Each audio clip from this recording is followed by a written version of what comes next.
여러분들 안녕하세요. 성실한TV 엄현석입니다. 제가 옷이 똑같죠? 같은 날 계속 촬영해서 그래요. 시간이 요즘 없어가지고 촬영할 수 있는 시간에 좀 몰아서 지금 찍고 있습니다. 옷이 같더라도 양해해 주시고요. 같은 날에 찍은 겁니다.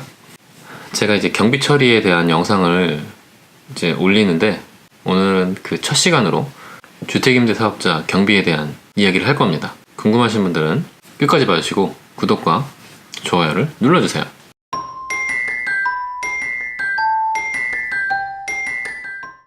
요즘에 이제 주택임대 사업자에 대한 얘기가 많이 나오잖아요.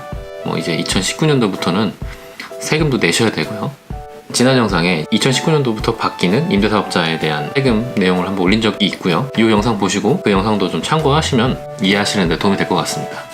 부동산 임대업 중에서도 주택임대 사업자에 대한 얘기를 먼저 좀 하려고 해요. 제가 지난 영상에서 이 경비에 대한 이야기를 할 때 의미가 있으려면 회계장부를 작성하셔야지만 의미가 있다고 제가 말씀드렸잖아요. 그래서 제가 지금 말씀드리는 이 비용 항목들은 장부를 갖춘다는 전제로 말씀을 드리는 겁니다. 장부를 작성하지 않으시면 그 별도의 세법에서 정해놓은 방식으로 세금을 내면 되기 때문에 이 경비에 대한 고민을 안 하셔도 돼요. 본론으로 들어가서 이 주택임대 사업자의 주요 경비들을 살펴보면요, 감가상각비, 이자 비용, 인건비, 세금, 수선비, 수도관열비 등이 있을 거고요. 하나하나 좀 살펴보겠습니다. 먼저 세금. 이 주택임대 사업자가 보유하면서 내는 세금들, 재산세든 종부세든 내가 그 주택을 갖고 있으면서 내는 세금들은 다 비용 처리가 되는 겁니다. 근데 한 가지 주의하실 것은, 내가 취득 단계에서 냈던 세금들, 취득세 같은 것들은 그 건물의 구입 대금에 포함되는 거예요. 비용이 아니라 그거는 내가 건물을 구입할 때 반드시 지출해야 되는 세금이기 때문에 그 세금은 그 건물의 그 취득 금액을 구성하는 겁니다. 그 다음에 이자 비용. 이 이자 비용은 내가 그 주택을 구입하면서 대출을 받았다.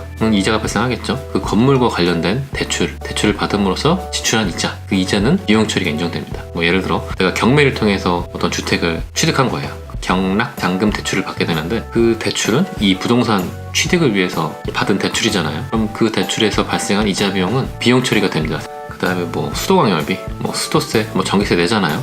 근데 사실 이제 주택과 관련된 수도관열비들은 보통은 임차인들이 내기 때문에 임대인, 집주인이 내는 게 아니잖아요. 임차인이 낸 수도관열비는 집주인의 비용이 될 수 없고요. 만약에 집주인이 월세를 이제 두는데 그 임차인을 위해서 수도관열비를 내가 지출했다 하면은 그 수도관열비 지출액도 나의 주택임대사업자의 비용으로 인정됩니다. 그리고 수선유지비, 도배나 장판을 새로 교체해줬다, 그런 비용도 주택을 임대하기 위해서 그 사업과 관련된 비용이기 때문에 비용 처리가 인정됩니다. 그리고 이제 감가상각비, 내가 주택을 취득하면 토지분도 취득하고 건물분도 취득하는 거잖아요. 근데 토지는 시간이 지나면 지날수록 가치가 올라가기 때문에 감가상각이란 걸 하지 않아요. 근데 건물은 시간이 지나면 지날수록 가치가 이제 하락하잖아요. 그러니까 이 감가상각이란 거는 그 건물이 사용되면서 그 수익을 발생시키는 거잖아요. 취득하고 나서부터 이제 발생하는 거기 때문에 그 시간이 지나면서 조금씩 비용화가 되는 겁니다. 그래서 그걸 이제 감가상각이라고 얘기하는데, 그 감가상각비도 주택을 임대하면서 필수적으로 지출하는 비용이기 때문에 비용 처리가 인정됩니다. 그리고 또 외환차손. 이건 뭐냐면은, 내가 예를 들어 주택을 구입하는데 엔화 대출을 받은 거예요. 엔화 대출 금리가 낮아가지고 그렇게 엔화로 대출을 실행해서 주택을 샀는데, 그 엔화 대출을 상환하면서 내가 받았던 대출보다 더 많은 금액을 상환했다면 그걸 외환차손이라고 얘기하는데, 그 외환차손도 내가 그 주택을 취득하면서 발생한 비용이기 때문에 비용 처리가 인정됩니다. 마지막으로 임대료는 거의 안 오르고 거기에 들어가는 비용들이 계속 늘어났을 때 적자가 발생하잖아요. 그 적자를 결손이라고 얘기하는데, 결손난 금액을 결손금이라고 표현하는데요. 이 결손금은 내가 주택이 여러 채 있어가지고 예를 들어 A라는 주택에 결손이 100원이 났어요. B라는 주택에 이익이 100원이 났어요. 그러면 A라는 주택에서 발생한 결손도 B라는 주택에서 발생한 이익에서 서로 차감시켜주는 게 있는데 결손금 공제라고 하는데요. 쉽게 얘기해서 A는 세금 안 내겠지만 B는 또 세금을 내야 되잖아요. 이익이 났으니까. A 주택에서 났던 결손을 B에서 나온 이익을 서로 합치는 그런 제도가 있습니다. 결손 100원과 이익 100원이니까 0원이 되겠죠. 합치면. 그래서 세금을 안 내겠죠. 이 결손금은요, 이 부동산 임대업에서 나온 결손금은 다른 소득의 이익이 있다면 그것을 합칠 수가 없어요. 뭐 예를 들어 나는 주택임대도 하고 카페도 운영한다.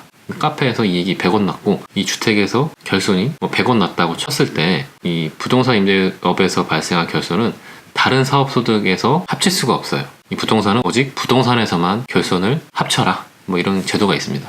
그리고 이 결손은요, 내가 장부를 작성했다면 10년 동안 이용할 수가 있습니다. 그걸 2월 결손금이라고 하는데 용어는 너무 신경 쓰지 마시고 내가 부동산 임대업에서 발생한 결손은 10년 동안 부동산 임대업에서 발생한 이익 내에서 사용할 수가 있습니다. 자, 이제 부동산 임대업에서 고려해야 될 비용들에 대해서 한번 알아봤습니다. 앞으로도 계속 업종별로 경비에 대한 이야기를 나누려고 하는데요. 특별히 궁금하신 업종이 있다면 댓글 좀 남겨주시고요. 오늘 영상은 여기까지고요. 다음에 또 뵙겠습니다. 안녕.